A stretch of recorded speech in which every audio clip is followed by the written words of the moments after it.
elections, and the elections had, so many challenges. Elections in Nigeria have always had challenges. So, what people always say is that we'll get better, we'll get better in future. Now, how do we get it better? Some people have also said that why not embrace electronic voting, which is called e-voting. Now, we want to look at that, the possibility of that in Nigeria in future. When you look at the challenges that we faced in the last election.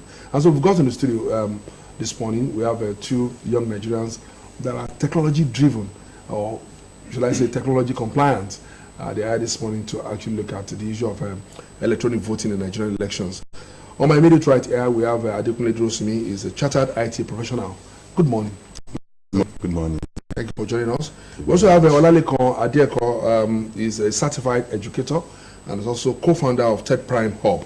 Good morning, Mr. Adieko. Good morning. So I'm happy to be here. Thank you so much, guys. Election in Nigeria, they have challenges. The last one we had, general elections, there were complaints about the card reader. There are complaints about people not being able to get to where they are supposed to vote, voting centers, because of the fact that we closed the roads, we, shut down the economy. Most countries of the world don't shut down the economy. Voting is done because they have embraced e-voting. But some people are, why can't we embrace e-voting in Nigeria? We have gone, we don't withdraw manually now, we withdraw electronically. Now, so what's wrong with us? Why can't we also bring this to voting elections? Do you think it's possible? Yes, very, very possible. You see, our government, when 2015, when I heard that there's going to be a Ministry of Communication and Technology, I said, wow, we are going to do a lot of things. It's going to help us. But to my surprise, there are still so many challenges that since 2015 that we started this technology, this ministry, there are so many things that we ought to have done. But a lot of things still lag behind. Like the issue of the election that you mentioned. We have voters card, we have card reader, we have when you bring in, when you want to vote, they do some authentication and all those things. But many people complain that their fingerprints could not be authenticated with the card reader and all those things. Now, why all this issue? Many people even complain that they are not getting their voters card, they did not get registered. You remember when you look at it, despite INEC extended the date of this registration, many people did not even go there and register this thing. Now, on the day of the election too, the another major challenge is the issue of talking about where people register. Some people living in Idiaba and they have their polling unit at Olomori. It's going to be a challenge. And you have shot, for example, as an example. Already the economy, you have said nobody should move, there should not be traffic, there should not be this, no movement and all those things. I do want somebody from this area. Now let me first of all tackle the technology. When I look at the way the election is being conducted, after when they are releasing the results, you discover that sometimes they will still be counting the numbers of the voters card. So where is the technology coming in? It's just like you have a mobile phone and a laptop and you are still looking at the calculator. How many students do you see with calculator now? The only thing you see, your daughter or your son will come down, Daddy, borrow me your phone. Let me use the calculator you have there. Now, if you have used technology, if things has gone normally the way it's supposed to be, when you come in and you vote, you insert your card, you vote, that result you go and submit to a particular server. Then the result will be known. With how they are going to use it during the presidential election, I don't know whether it's being followed. They said they are going to use a particular technology called this SIM, virtual SIM, and all those things. But I am sure that some of the areas that they don't even have any network, an election in that area, how do they vote, and how was this thing submitted to the central server in Abuja? That's what I don't know. But because if you are talking about technology about election, if you want to talk about technology, you hold a POS now. I'm holding my ATM card. Once I insert it, do the transaction, you understand, it will deduct it from my account. It's logged into a particular server. So where is the central server to hold this election result database and all those things. I think maybe I'm expecting our elections to embrace technology in one fell swoop, because some people will also argue and say that INEC has actually gone there's been a bit of improvement in the way INEC does things. The issue of the card reader, we didn't have it before. Yes. Now it has come into the process. Yes. Maybe INEC wants to take it step by step. Yes. Maybe. They have to look at it, because population is there. We are many in this country. And two, one of the issues is shutting down the movement and all those things during the election. America has about 250 million by population. We are not up to them. They are more than that. Do you understand? Now you are in the office, it is time for you to go and vote. You just go to a polling unit nearby you, then you vote. Now that's another thing INEC has to look at. The strategy in which this you want people to come and vote. Like, for instance, when you look at the way banks are doing things, your ATM today expired or got missing or something happened to you, you get to banking hall, they give you the same ATM on that day. Do you understand what I'm saying? Now, what's taking INEC to do this registration this so month, and 1 year, 2 years, you have not gotten your voter's card? A lot of queuing system. When you now get to INEC office, for instance, the one in Abeokuta, you can find about 10,000 people there becoming rowdy. Some people say, I'm even frustrated. I don't need this card again. I don't need to come and do this registration. Let us have more polling units, and let us imbibe the use of technology. If everybody can have BVN in Nigeria, so why is stopping us from, using this technology to that level? Nigeria is exposed. When you are talking about the rating of technology in Africa, we are maybe number 1 or 2. So we need to use this thing, starting from the registration of the national ID card and the voters card that we're talking about. This technology should be used. How many points do we have where people are, going to register this voters card? By now, anytime from now, the registration should commence. How many points do we have to register this election? Then when it comes to the election period, this issue of getting there, the card does not read. I don't know. Mr. Adekona, now, does it mean that if Nigeria will have to embrace the electronic voting system, that means a whole lot of people will have to be disenfranchised, particularly those who live in the rural areas? Even in the urban areas, we complain of network. how much more rural areas where you can actually when you get to some rural areas, you don't get network to even make a call. That's the one. Number two, we have people there who are clearly stark illiterate, and they are not even some of them don't even know there is something that's called BVN. So are we asking for too much from us as a nation or from INEC? Thank you for having me. Maybe I will just start from where you stopped as regards electronic voting as it is and the role INEC is playing and what they've done so far. You said something that INEC has really done a lot as regards the use of electronic in our voting system. So let me just take us through like a journey. Prior to 2015, it was there in the Electoral Act that INEC was prohibited from using anything electronic. But the 2015 Amendment Act allow INEC to use whatever they want to use. So it's now there that INEC can now say we want to use a form of electronic material or gadget in our election.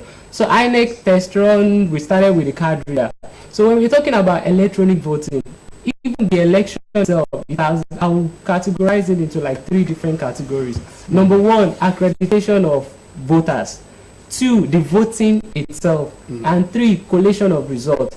So we can decide to use technology at one or all of the stages. As it is now in Nigeria, we started off with a smart card reader that has to do with validating a potential voter that, okay, you brought your PVC, yes, you are the rightful owner of that PVC, you want to test your biometrics, and we want to say, fine, you can now go ahead and vote. So I think we're making a progress. We started from there. Now we use card reader, smart card reader. Another issue is performing at 100% capacity, but its 2019 election was way better than that of 2015 as regards the card reader. Then many card reader had issues, but 2019 we had just few cases here and there as regards card reader not reading PVC. So the next thing is, okay, about the biometric. Even my own fingerprint was not even detected by the machine, so I had to still thumbprint on the paper. So we need to get that right too. So let's say, okay, we want to move from checking whether you are the true owner of the PVC to the actual voting. So the actual voting itself, do we want to use a kind of an EVM, electronic voting machine, to really handle the voting procedure, or we want to use what we call direct recording electronic voting machine that is being used in so many other countries of the world? When we even talk about using electronic voting, not even all the countries of the world are doing it, but that doesn't mean that we shouldn't do it. It's even about 25 countries that are using it. I mean, as regards the voting itself. Others are using it for accreditation, just like ours, and collation of results. But the bulk of the work happens as when you're voting. 25 countries of the world. 25 countries, about 25 countries. You have an idea of European countries? Even in Africa, we have Namibia. Oh. Namibia used it in 2014. Namibia. And it was successful. And it was successful at all stages. Not just smart card reader. A lot of other countries too are using smart card reader in Nigeria. Kenya too even tested something recently in their last election, though they had to still settle it themselves at the court and all that. But what I'm saying is that using the gadget itself to authenticate voting, to say, okay, I want to hold something that looks like a tablet PC, and you already have the pictures of the logos of different parties, and you just thumbprint and it records it. So we now need to say we want to move to that stage, or we want to jump that stage for now and go to the collation of results. I think that's the smart thing that INEC did. We test run that in this 2019 election with the presidential election. INEC had an agreement with NCC that the moment we count the ballots in a polling unit, the guys there should punch in the results and it will go straight to a particular database. So they now said they will use both manual filling of the EC8A form, and then you still use the gadgets to fill in the collation of results. So we did that too in 2019, but maybe we need to now improve on that and now say we want to use that, because most of the time it's not during the election that people perpetrate all this rigging and all that. It's after we've voted and we've gone back home. That's the point I'm trying to make now. Some people have also argued that electronic voting and the collation of results, not just the voting alone, collation of results, announcement of results, will never see light of the day in Nigeria, because our politicians, always want to manipulate the system. Because you could manipulate manual system, Definitely. you may not be able to manipulate electronic system. So, given that situation, do you think Nigeria will ever embrace electronic voting as long as the political space remains what it is today? I think with the present INEC, I think their game plan is for us to go electronic as regards collation of results. That's the reason why they had a pilot stage with the presidential election. So I'm expecting that by 2023 we should use electronic collation of results at different elections. That's in 4 years. Yes, in 4 years. It's something that we can do. Yeah, I know. A lot will happen in 4 years. Do you have anything? A lot will happen. I did not. I have a contrary opinion. The way I look at things in this country, Nigeria, I cannot tell you that this is number of people coming into Nigeria only alone. We don't have a centralized database. When people register for this voters card, it takes 2-3 years before it comes out. How many polling units do you have to register these things? I think the government has to look at this thing. You see, one of the things, when we are looking at disadvantage of computer, when they are introducing it from the secondary school, they used to tell us it creates unemployment. We're always scared. Okay, we don't want introduction of computer, and it's a lie. Now, when you continue to introduce this thing, just like what you said in the area of collation, they know quite all right that a lot of things you cannot do it there. Because if we really want to use technology, you cannot alter it. Once you vote at a point in Abeokuta South, it goes to the database. The INEC office in Abeokuta, in Ogun State, we see it. Then the main results go to the central server in Abuja. Well, I don't know. I can't say Nigeria is not going there, but I doubt it. I doubt it because when you have the so-called individual people coming up on social media that they have about 300,000 followers on Twitter, on Facebook, on LinkedIn, but at the end of the day, when the election comes, those who voted for them is just 33,000. You understand? Where we have some of them that are as popular as this thing, they have 7,000. Mogalu and the likes in presidential elections. So it's a very difficult thing in Africa. It's a difficult thing. What about those who also? There's also a feeling that even the electronic way of conducting election could also be manipulated in some way. Can't machine be manipulated too?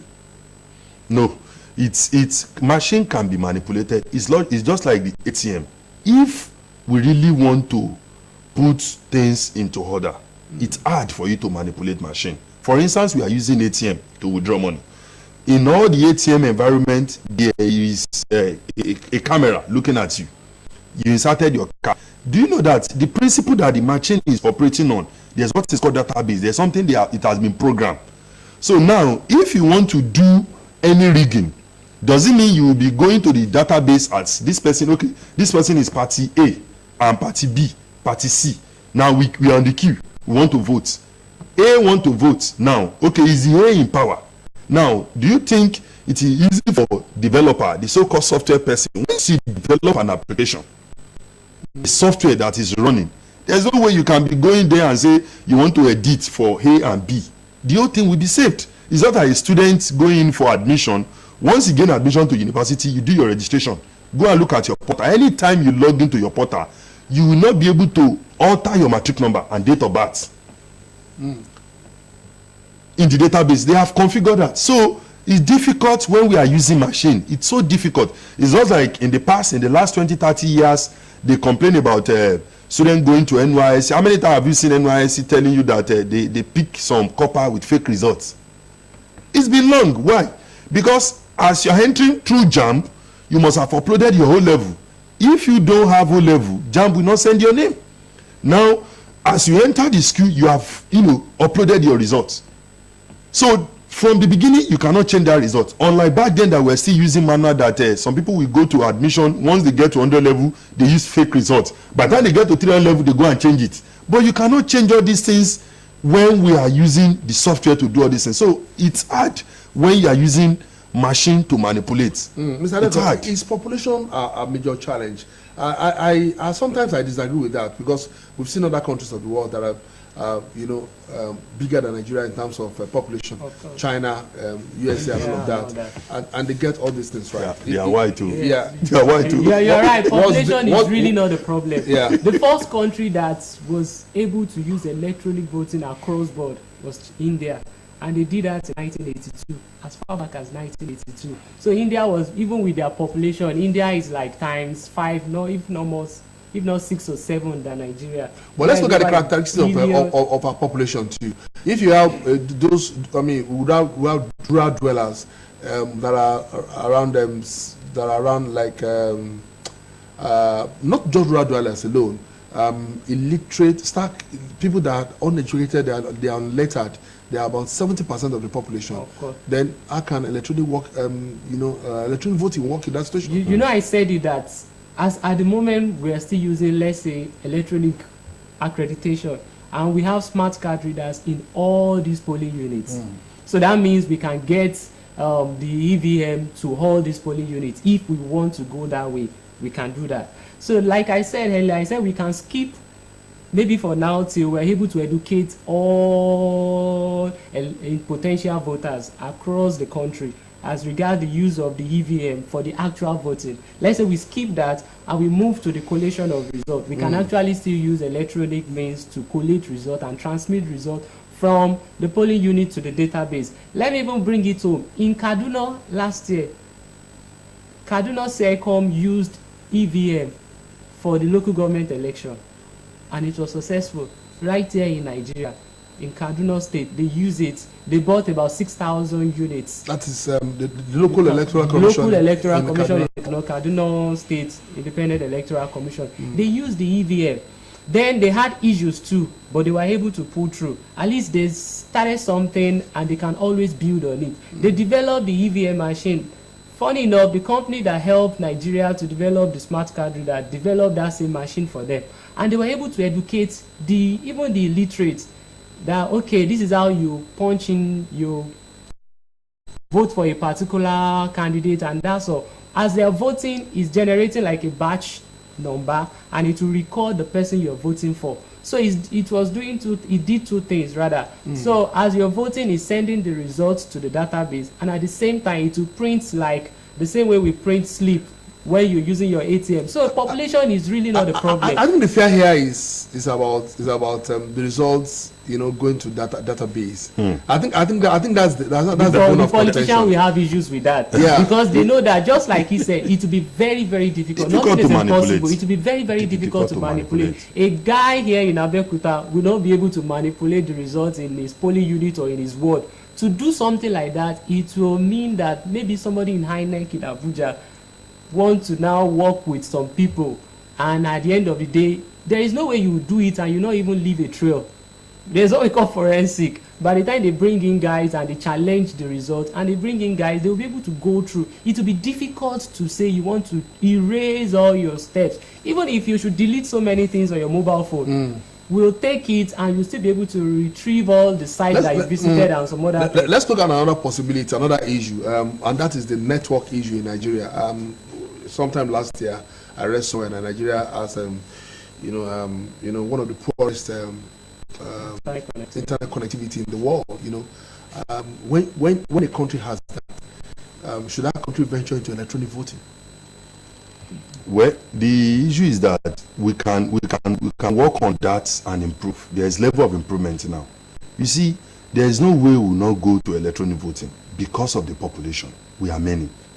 Manual process will not do it. A lot of people will be on the queue. It has to be e-voting.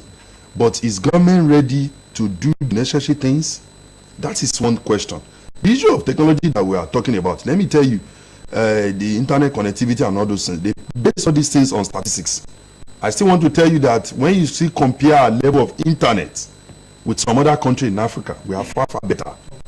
You understand? We are far, far. Nigeria is not lagging in the area of technology, because I've been to some African countries that have witnessed what they are doing. If you tell them this, would they say, wow, so you are doing this, you are exposed to this level. But the issue is government ready to do this thing? If they are ready to do it, we can achieve that. We have the ministry, we have all what it takes to deploy this thing. Now, how is JAMB conducting e-exam, CBT exam? How are they doing it? Even in rural area, how are they doing it? So how are they doing it? Some university, when they discover that they have a number of students who choose them, like University of Ilorin, last year, 2 years ago, they conducted their post-CTME even outside their campus. They did it in Lagos. There's a center in Lagos. You don't have to travel down to Unilorin to go and write your exam. In CBT, once you are entering your result, they monitor it at Ilorin, they say there. So all these things are achievable if we want to do it. So, which means the fear of the politician is the electronics, because the electronics You cannot. They won't be able to manipulate. You cannot manipulate it. That's just You their cannot. fear. That's their fear. That's their fear. And they are the can't one that will make this decision. You notice a quite number of them that had to storm the collation center to probably put a stop to collation of results. In this station, you can't stop anywhere. Even if you steal the machine must have transmitted the result somewhere. And for you to erase the traces across board, it will take a lot of resources. But okay, beyond technology now, let's look at the challenges that come with manual voting. I had an experience during the last election, and I was supposed to. I actually covered 3 local governments. I covered Abeokuta North and South, and I think I'm not too sure now. I had to. While I was leaving home, my wife asked me that if she asked if I would be able to take her to the polling booth, which is like some kilometers away from my house. From my house. And I said, okay, the best I can do is to take you there, but I won't be able to bring you back because I'm on the field, I'm working, and then because she couldn't also drive there to go vote, it means that manual vote, because we also shut down the system. That's also a minor movement for no movement during the election. Yes, during the but election. with electronic voting, even in your Can we do that in the comfort of your room? Of course, it's achievable. Then that would be internet voting. Internet voting. And That today, only one country has successfully done that, and that Internet is voting. Estonia. Because in Estonia, you have Wi-Fi everywhere. In the country. Everywhere in the country. It's like basic amenities. You have power, you have water, you have Wi-Fi.